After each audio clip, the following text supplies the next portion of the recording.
एक बार जेन मास्टर के पास एक आदमी आता है। आदमी के चेहरे पर उदासी साफ नज़र आ रही थी। जेन मास्टर ने उसको देखते ही उससे पूछा, बताओ तुम्हारे दुख का कारण क्या है। आदमी मास्टर के आगे हाथ जोड़ता है और कहता है, मास्टर जी, मैं अपने जीवन से बिल्कुल निराश हो चुका हूँ। मेरे जीवन में कोई भी खुशी ही नहीं है। जो सोचता हूँ वह कभी होता ही नहीं। पढ़ाई कर रहा था तब सोचता था कि अच्छे से पढ़ाई करूँगा तो अच्छी नौकरी मिलेगी और ज़्यादा पैसे कमा कर माँ बाप के लिए गाड़ी बंगला खरीदूँगा। अपनी पत्नी और बच्चों का अच्छे से पालन पोषण करूँगा।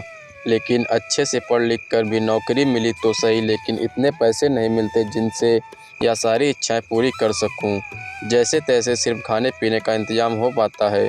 काम पर जाना और घर आना, बस यही मेरी ज़िंदगी बन चुकी है। आदमी की बातें सुनकर जेन मास्टर उसको पास के एक बगीचे के नज़दीक लेकर गए।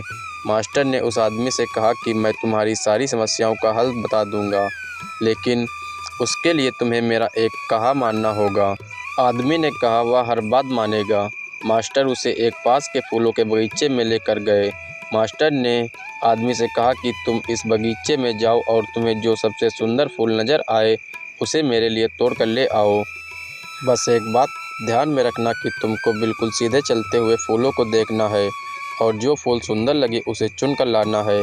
एक बार जिस फूल के आगे तुम निकल गए उसे तुम पीछे मुड़कर नहीं तोड़ सकते।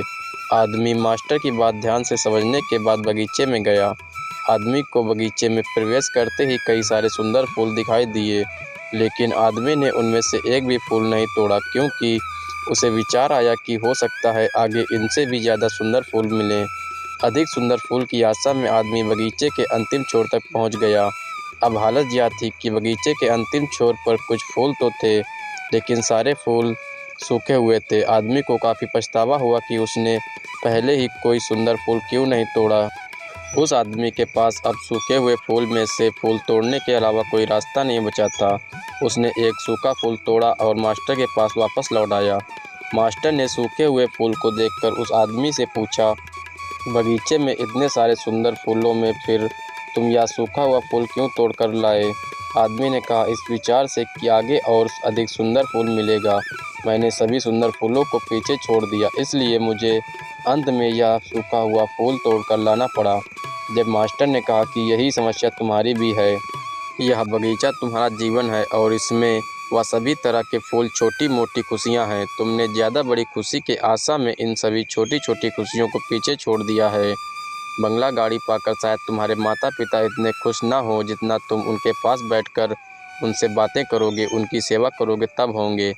किसी बड़े पर्यटन स्थल पर जाकर तुम्हारे बीवी बच्चे खुश हो सकते हैं, लेकिन उससे भी ज़्यादा खुश वो तब होंगे जब तुम उनके साथ समय बिताओगे, उनसे प्यारी बातें करोगे, उनके साथ खेलोगे और उनके साथ अपने मन की बातें साझा करोगे।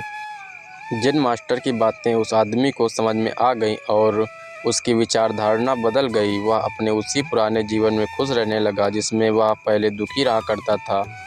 दोस्तों, यही तो हम भी अपने जीवन में करते हैं। हमारे पास जो है उसका महत्व नहीं समझते और फिर कुछ और ज़्यादा पाने की आस में जो है उसका भी आनंद या सुख लेना भूल जाते हैं। और जब समय बीत जाता है तो हमें लगता है कि हमारे जीवन में कभी सुख या खुशियाँ आई ही नहीं। दोस्तों, आज के लिए बस इतना ही। मिलते हैं किसी नेक्स्ट इन्फॉर्मेटिव वीडियो के साथ। तब तक के लिए अपना और अपनों का ख्याल रखना। जय हिंद दोस्तों, एंड वंदे मातरम।